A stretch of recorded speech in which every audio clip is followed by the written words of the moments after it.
د وطن په حال خبر یم چې وطن کې څه تیریږي، یو ملا او بل طالب او یو عسکر او بل اردو په خپل من سره جنګیږي. ته طالب ستا مرګ ماته روا دی، ته عسکر ستا مرګ ماته روا دی، بس فتوی دی او فتوی دی، نه مرګ تا روا دی نه مرګ درته روا دی، بس خبره د بل څه ده، بس خبره د پیسه ده. ته په قدر کې امضا وکړه زه به دلته امضا وکړم، بیا به نور حالات ته ګورو، بیا به هلته امضا وکړو، که پیسې راله راکړو په پیسو به امضا وکړو.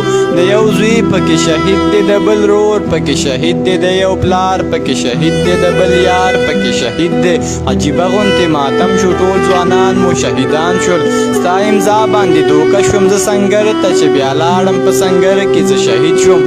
بس که نور په دروغو امضا مه کړه، نور د دروغو وعدې مه کړه، ټول ځوانان مو ځواني مړ کړل، نور